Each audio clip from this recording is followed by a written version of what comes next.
Revival Muslims presents you another Islamic audiobook.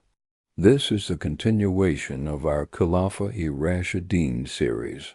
Part 3, Hadhrat Uthman bin Affan RA. Revival Muslims presents you another Islamic audiobook. We are continuing our Khulafa-e-Rashideen series, and this is the third part. Hadhrat Uthman bin Affan RA. Content.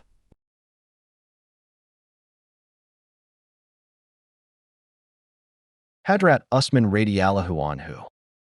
Uthman bin Affan RA was the third Rashidun Caliph during 644 to 656 CE, 24 to 36 AH.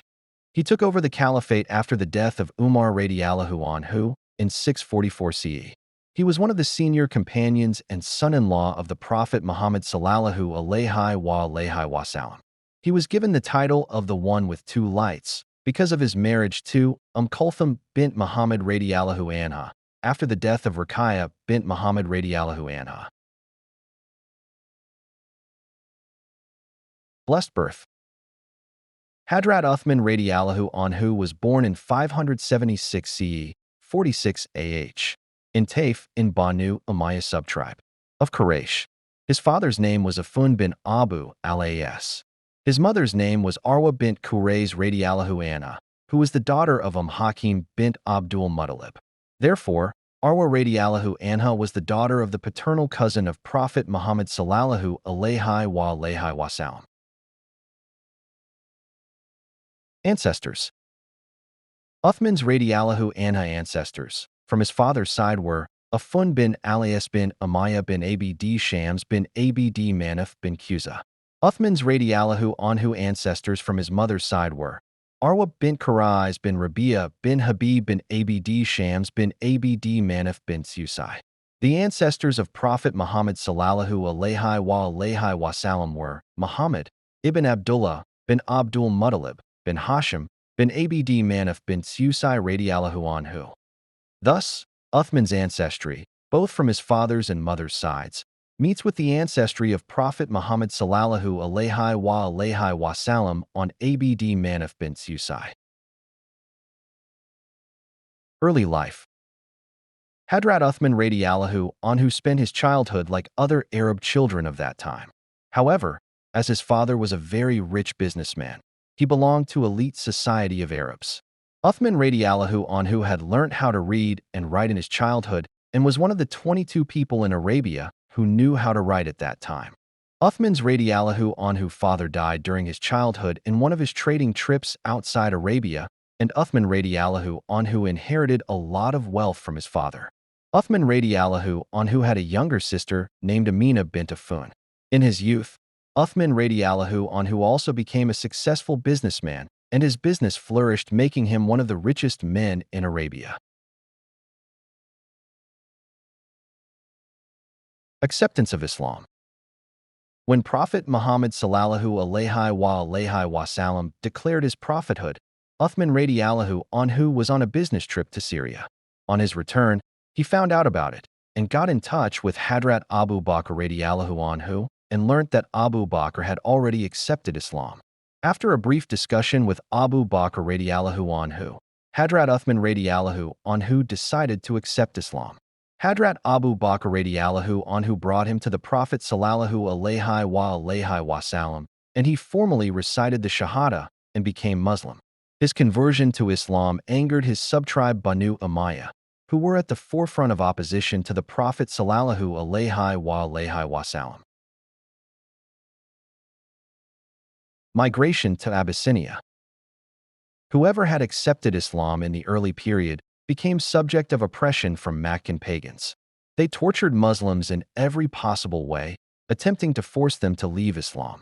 Uthman radiallahu anhu was also faced a lot of oppression at the hands of his pagan uncle Al-Hakam ibn Abu al-As, who was angry with him for accepting Islam. However, Uthman radiallahu anhu remained firm, defended his acceptance, and never gave in to the torture meted out to him. As a matter of fact, he became very close to the Prophet Muhammad sallallahu alaihi wasallam by marrying his daughter Sayyidah Ruqayya radiallahu anha. In view of excessive torture in the hands of pagan Arabs, Muslims decided to migrate to Abyssinia, Ethiopia, to seek refuge there. The Prophet Muhammad sallallahu alaihi wasallam allowed Uthman radiallahu anhu and his wife to migrate along with this group. The first group consisted of 12 men and 4 women. They left Mecca in the dark of the night and reached the coast of the Red Sea. Uthman ibn Affan radiallahu anhu acted as their leader. They found 2 ships about to leave the shore. They boarded them for half a dinar each. The news of Muslims leaving Mecca was spread in the morning, and pagans hurried to the coast in their pursuit. However, by the time they reached the coast, the ships carrying the Sahaba had already left. This happened in the month of Rajab, in 7 BH, 615 CE. It is in Hadith, al-Mu'mineen Salamah radiallahu anha narrated that the reason for the first immigration to Abyssinia was because of the difficulties of Muslims in Mecca. Prophet sallallahu alaihi wasallam companions were harmed, and the trials and tests they suffered made it difficult for them to practice their religion.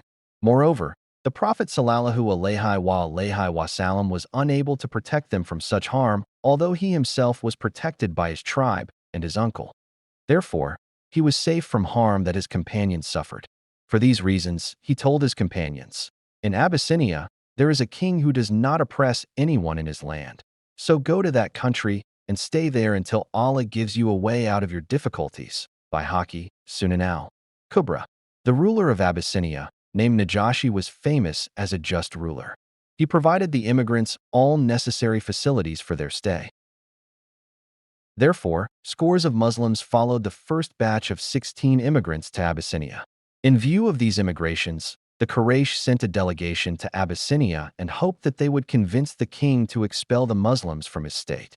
The king heard both the Quraysh and the Muslims and refused to expel Muslims. The Quraysh delegation met Uthman radiallahu anhu and tried to persuade him to return to Mecca, but they failed in convincing him. Uthman radiallahu anhu started business in Abyssinia, and barring some initial hardships, his business flourished. During this time a son was born to Hadhrat Uthman radiallahu anhu, who was named Abdullah radiallahu anhu. After about 4 years of their stay in Abyssinia, a false news was spread that all Quraysh of Mecca had accepted Islam. This prompted Hadhrat Uthman radiallahu anhu, Sayyidah Ruqayya radiallahu anha, and 39 other Muslims to return to Mecca. But when they were about an hour's journey to reach Mecca, the reality of the situation was discovered, and they realized that the news was false. Some of them returned to Abyssinia, Ethiopia, and others sneaked secretly into the city or went in publicly, but under the protection of a local notables. Hadhrat Uthman radiallahu anhu and Sayyidah Ruqayya radiallahu anha decided to stay in Mecca. Hadhrat Uthman radiallahu anhu started his business all over again in Mecca, and his business contacts in Abyssinia proved to be profitable, and his business flourished once again. Migration to Medina. In 622 CE, Uthman's third group of Muslims to migrate to Medina. Upon arrival, Uthman stayed with Abu Talha ibn Thabit radiallahu anhu before moving into the house he purchased for himself. Uthman radiallahu anhu did not need any financial help from his Ansari brothers, as he had brought a considerable fortune he had amassed in Mecca to Medina.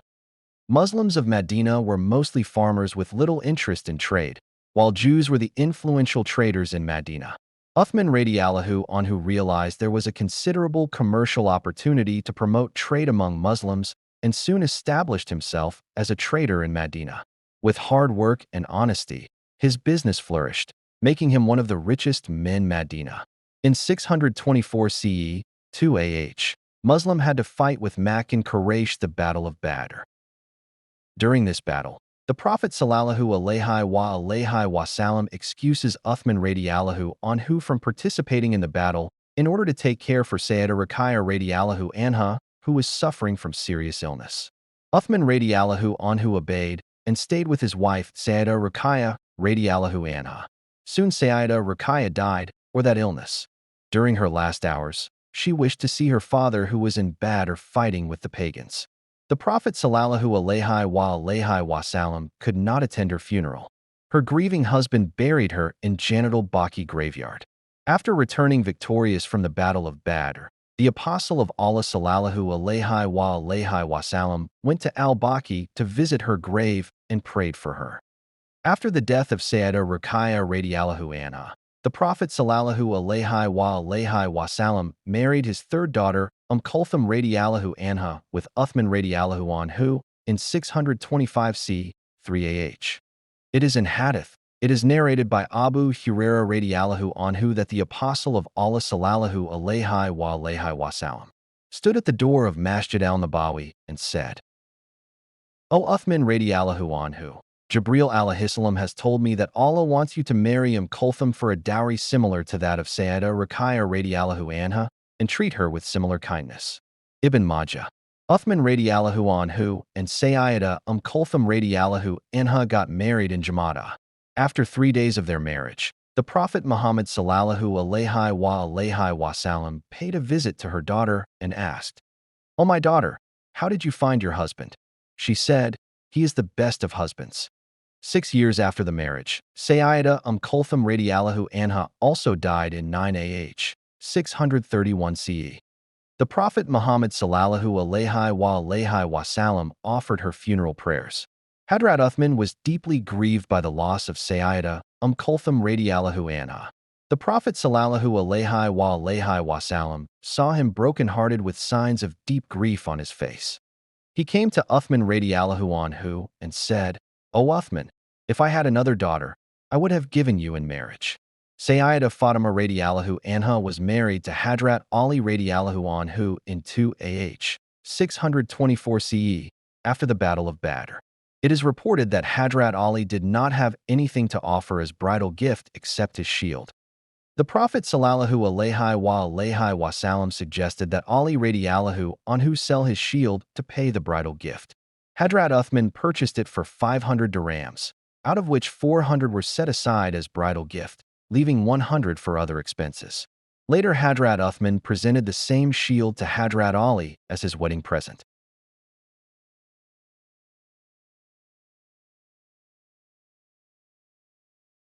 Other wives and children of Hadhrat Uthman radiallahu anhu. 1. Fakida bint Ghazwan, sister of Utbah ibn Ghazwan, from the Khazilin tribe. Hadhrat Uthman radiallahu anhu had a son named Abdullah al-Askar ibn Uthman from her. 2. al-Banin Malika bint Yana ibn Hizan, from Fazara clan of the Ghatafan tribe. Uthman radiallahu anhu had 2 sons from her, namely, Utbah ibn Uthman and Abdul Malik ibn Uthman. Both these sons died in their infancy. 3. A daughter of Khalid ibn Asad, from the Banu Umayyah. Uthman radiallahu anhu married her in 631 CE. She died childless in 643 CE. 4. Fatima bint al-Walid, from the Banu Maksum. Uthman radiallahu anhu had 2 sons and a daughter from her, namely, Walid ibn Uthman and Sa'id ibn Uthman, and daughter, Sa'id, Uthman, bint Uthman. Walid and Sa'id survived their father and had offspring. Sa'id, Uthman, married Abdullah ibn Khalid ibn Asad and had a son named Uthman from him. Uthman radiallahu anhu later divorced Fatima bint al-Walid, who then married Abdur Rahman ibn Abdullah. 5. Ammar Najm bint Jandab al-Azdi. Uthman radiallahu anhu had 4 sons and a daughter from her, namely, Amr ibn Uthman, Khalid ibn Uthman, Aban ibn Uthman, Umar ibn Uthman, and daughter, Maryam al-Kubra bint Uthman. Amr, Aban, and Umar survived Uthman radiallahu anhu and had offspring. Khalid was killed in an accident during his father's reign, but also left children. The daughter, Maryam al-Kubra, married Abdur Rahman ibn al-Harith ibn Hisham. 6. Ramla bint Shayba, daughter of Shayba ibn Rabia of the Banu Abd Shams. Uthman radiallahu anhu had 3 daughters from her, namely, Aisha bint Uthman, Aban al-Kubra bint Uthman, and Ammar bint Uthman. Aisha was married to al-Harith ibn al-Hakam, and later married to Abdullah ibn al-Zubair. Aban al-Kubra was married to Marwan ibn al-Hakam, who was her first cousin. They had offspring. Amr was married to Sa'id ibn al-As, and they had offspring. 7. Naila bin al-Farafsa, who was married to Uthman radiallahu anhu in 649 CE. They had 6 children, namely, Inbasa ibn Uthman, and daughters, Maryam al-Sugra bint Uthman, Ban al-Sugra bint Uthman, Khalid bin Uthman, Arwa bint Uthman, and al-Banan bint Uthman. Maryam al-Sugra married to Amr ibn al-Walid ibn Uqba, and then married to Sa'id ibn al-As after the death of her sister Amr. They had a son named Sa'id. Khalid married Abdullah ibn Khalid ibn Asad after the death of her sister Sa'id, Uthman. Arwa married Khalid ibn al-Walid ibn Uqba. Notable acts of generosity. Hadhrat Uthman radiallahu anhu used his wealth in obedience of Allah and his apostle sallallahu alayhi wa sallam. He was always willing to do good and spend money for the sake of Muslims. When the Prophet sallallahu alayhi wa sallam came to Medina, the only source of fresh water was the well of Bir Rumah, owned by a Jew, and no one allowed to drink water from it without payment. Uthman radiallahu anhu bought the well for 20,000 dirhams and donated it, and people were allowed to drink its water free of cost. When the original Masjid-e-Nabawi became too small to accommodate all Muslims, Hadhrat Uthman radiallahu anhu bought the plot of land next to the mosque for 25,000 dirhams, and it was added for the expansion of the mosque. Hadhrat Uthman radiallahu anhu made the single largest contribution of 1,000 dinars in cash, 1,000 camels for transport, and horses for the cavalry during the expedition of Tabuk. Military campaigns under the Prophet Muhammad sallallahu alayhi wa sallam.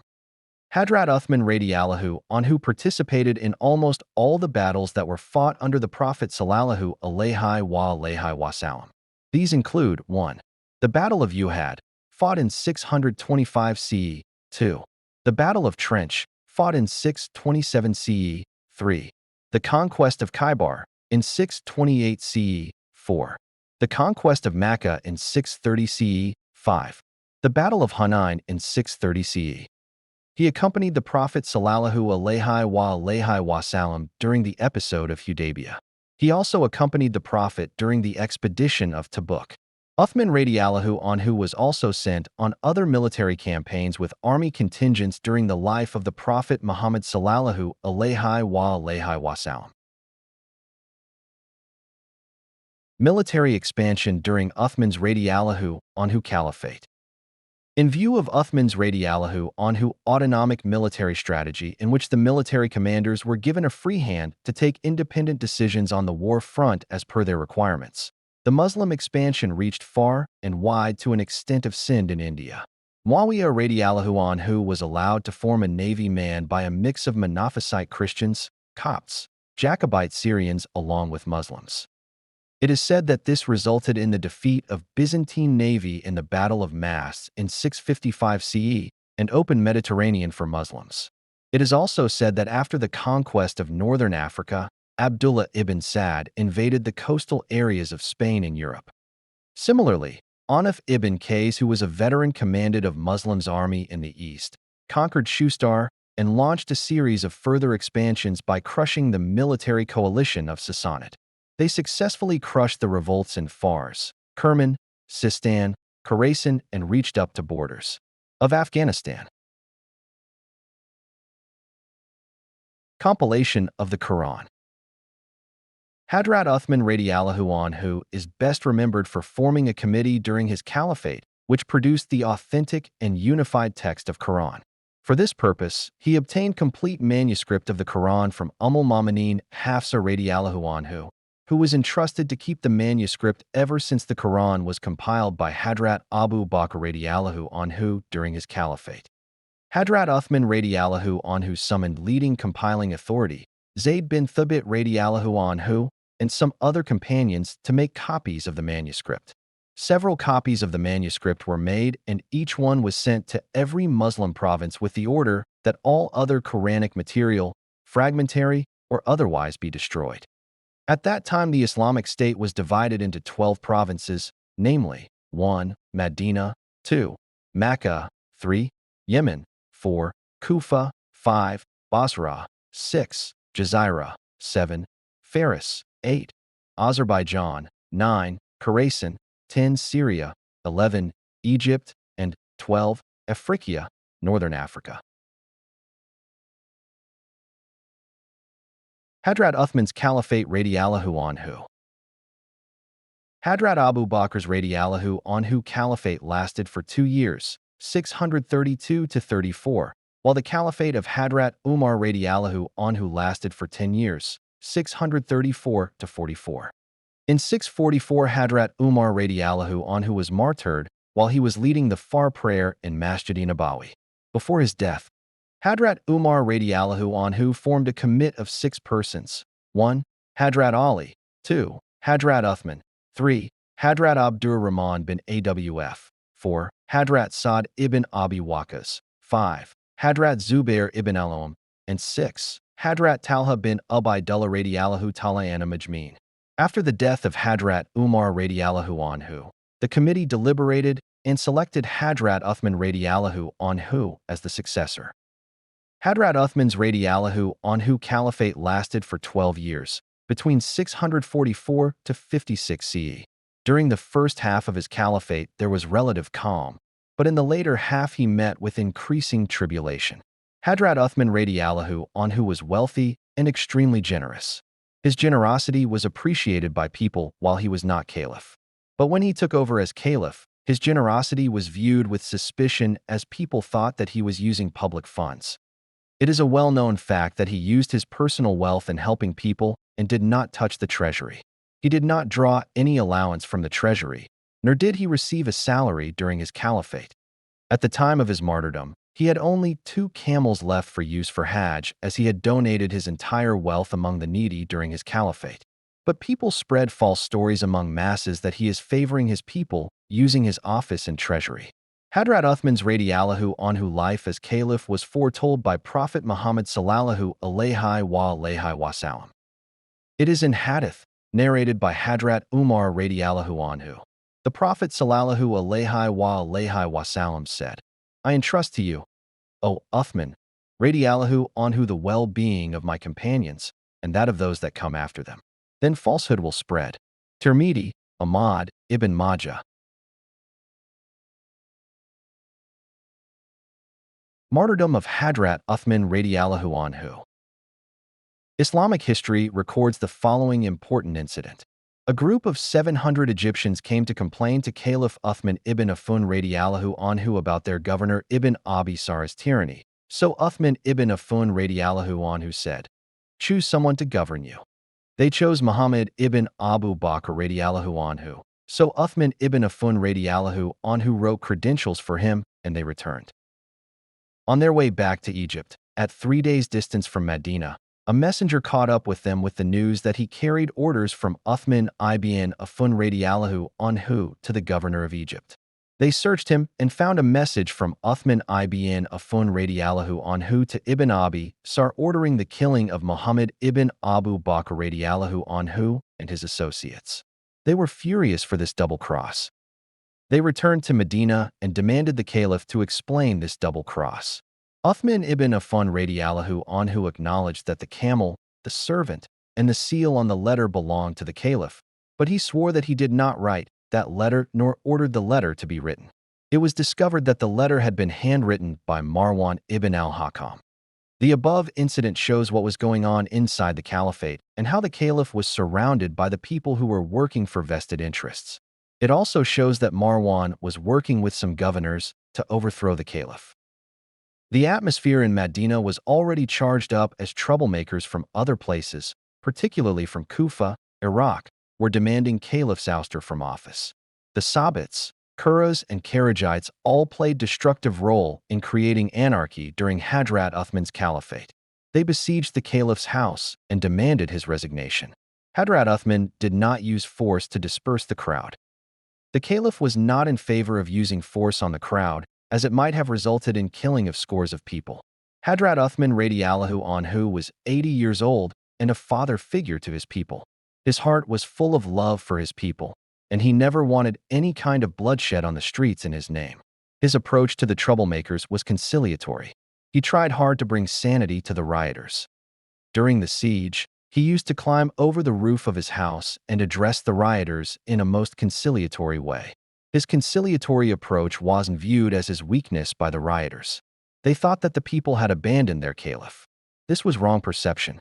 They did not know that if Hadhrat Uthman radiallahu anhu had decided to use force, he could have gathered several thousand armed forces, much higher than the number of rioters who had gathered around his house. In addition, he could have used security personnel to crush the uprising. When rioters surrounded the caliph's residence and continued the siege for 7 long weeks, the only province that could come forward to help the caliph was Syria. But this help was not forthcoming. Marwan was Muawiyah's radiallahu anhu man working as secretary of the caliph. This is the reason Marwan was lavishly rewarded during Muawiyah's time. Muawiyah radiallahu anhu made him governor of Medina during his rule. Muawiyah's role radiallahu anhu. Hadhrat Uthman radiallahu anhu indeed refused to accept any help, but in spite of that, Hadhrat Ali radiallahu anhu asked his sons to guard the house of the caliph against the rioters. He did that against the wish of the caliph. He did not mind his own sons being killed while protecting the caliph. This shows the model of conduct of our Khulafa-e-Rashideen. A handful of rioters climbed the wall of the house of the caliph, entered his house, and killed him while he was reading the Quran. After Hadhrat Uthman's radiallahu anhu assassination, his bloodstained shirt and the severed fingers of his wife, which were cut by the rioters' sword, were transported to Syria, where Muawiyah was the governor. The bloodstained shirt and the fingers were displayed in front of the people in Syria.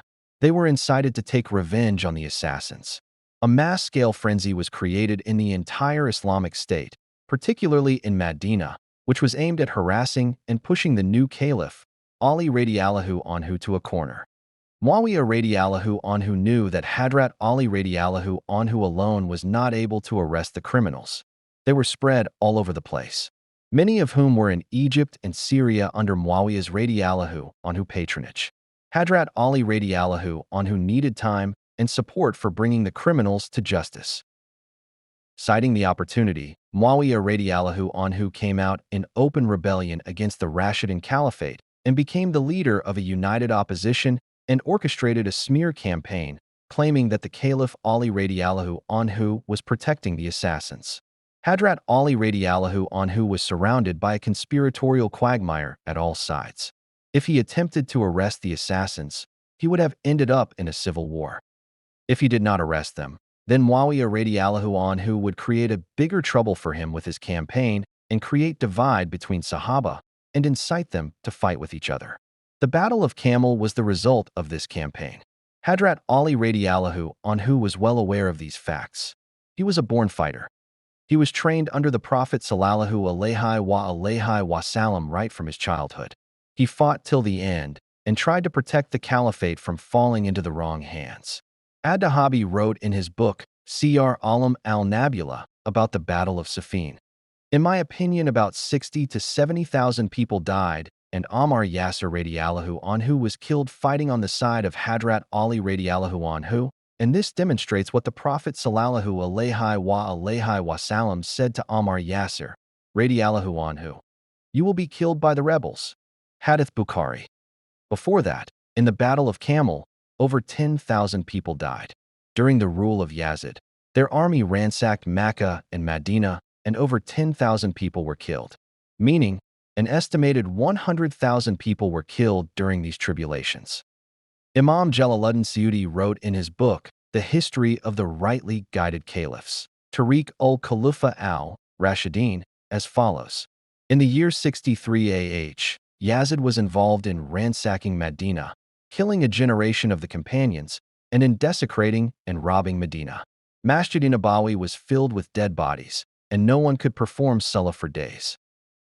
After creating carnage in Medina in the incident of Hira, the army of Yazid proceeded to Mecca and overpowered Zubair's army. In Mecca, Yazid's army destroyed Kabatullah and committed unthinkable war crimes. The famous al-Sunnah Imam al-Barzanji, 1640–1703, the chief mufti of Medina, buried in Jannat al-Baqi, wrote in his book Ishrath al-Saa as follows. Quote, "It was a false pretext of Muawiyah radiallahu anhu to justify his fight with Hadhrat Ali radiallahu anhu under the guise of revenge for the murder of Hadhrat Uthman radiallahu anhu, because when he completely attained the power and became ruler of the whole state, he never opened the case of the murder of Hadhrat Uthman radiallahu anhu and did not arrest the murderers, though he claimed earlier that the killers were still around. This proves that all his fight was for worldly rule under the deceit of revenge for the murder."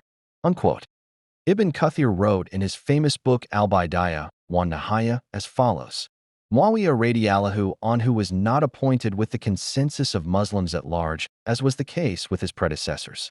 Despite this, Muawiyah radiallahu anhu wanted to be the king, and he fought for this position and became ruler by force. When he imposed his kingdom on people, they had no choice but to give him bay'ah.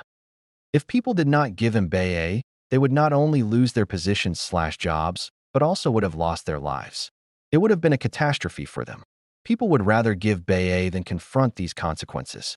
That is why Imam Hassan radiallahu anhu stepped down, and other Sahaba joined him to avoid the risk of civil war amongst Muslims. Al-Bidayah wa Nihaya, Volume 8, page 132. It has been the tradition of ulama'i al-Sunnah to maintain silence regarding the state of the Iman of Muawiyah radiallahu anhu. There is hikmah in this tradition, and we agree with it.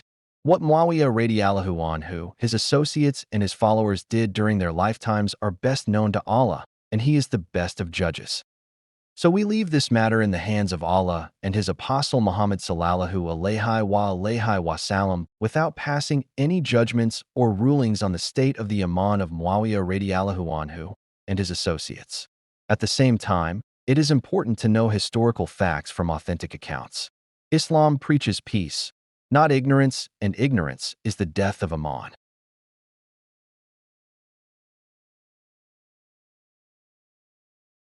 This audiobook is completed here.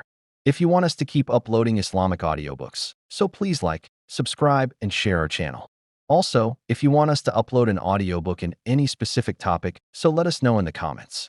Assalamu alaikum wa rahmatullahi wa barakatuhu.